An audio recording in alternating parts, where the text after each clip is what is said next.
टेलीकॉमर्स।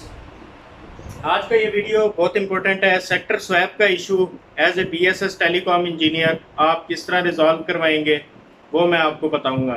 सबसे पहले तो ये कनेक्टिविटी समझिए और उसके बाद आपको पता लगेगा कि ये इशू आता क्यों है। ये आरआरयू आपके पास है, ये एंटीनाज है। सपोज इस आरआरयू पे आपने 3 सेक्टर्स कनेक्ट किए हुए हैं। अब कनेक्टिविटी उनकी इस तरीके से है कि सेक्टर 1 कनेक्ट है इस तरह, जंपर्स इसके ऐसे, और सेक्टर 2 से कनेक्ट है। और जो हमारे पास सेक्टर 3 है वो सेक्टर 3 से जंपर्स कनेक्ट उसके हो रहे हैं।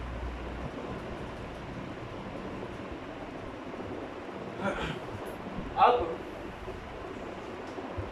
एज पर प्लान आपने कनेक्टिविटी इसी तरह करनी है सेक्टर 1, 2, 3 की, लेकिन इसको अब छोड़ दें।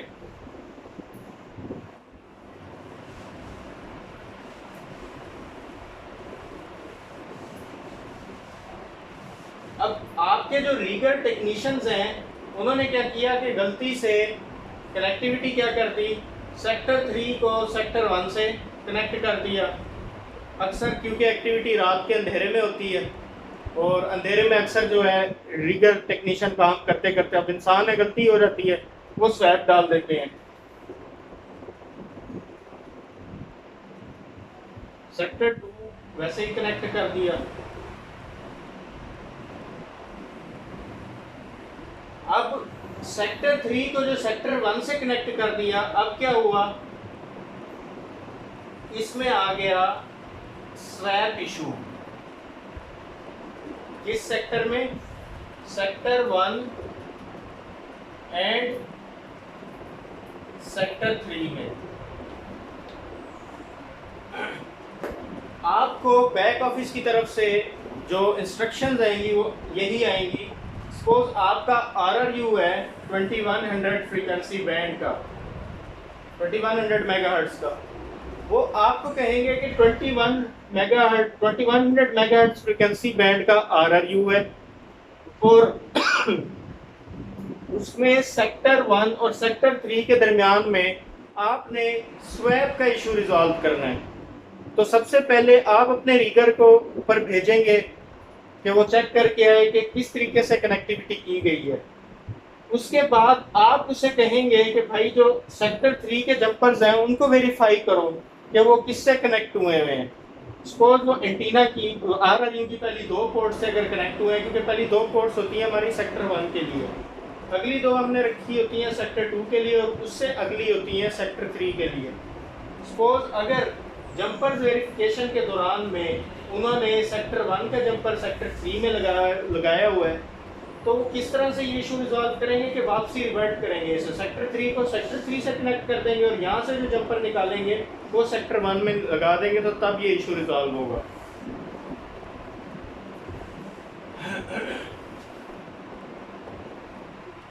और इसकी वजह से आपको 3 तरह के इश्यूज फेस करने पड़ते हैं।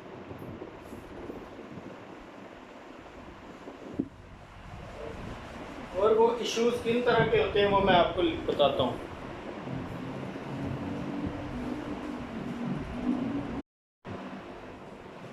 जो 3 आपको मेजर इश्यूज फेस करने पड़ते हैं उनमें से एक है poor level of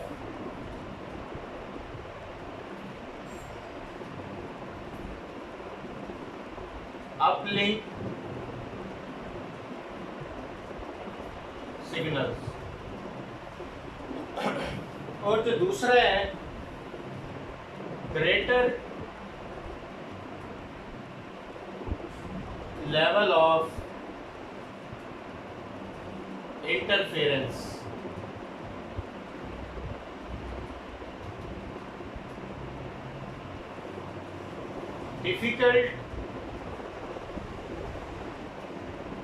difficulty in hand over. तो जब भी सेक्टर स्वैप का इशू आएगा, ये 3 चीज़ें आपने इंटरव्यू में पूछ लें तो आपने बतानी है कि उससे हमें पुअर लेवल के अपलिंक सिग्नल्स मिलेंगे, ठीक है। और इसके अलावा इंटरफेरेंस बहुत ज़्यादा मिलेगी, नॉइज़ इंटरफेरेंस, ठीक है। उसका जो लेवल होगा वो थ्रेशोल्ड में आपको नहीं मिलेगा। हैंड ओवर में डिफिकल्टी होगी। हैंड ओवर में क्या कैसे डिफिकल्टी होगी? सपोज ये आपके पास सेक्टर है, सॉरी साइट है,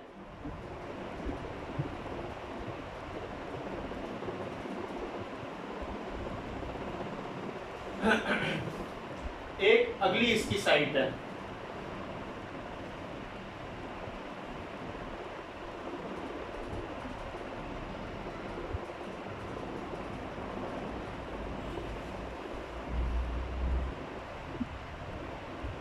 अब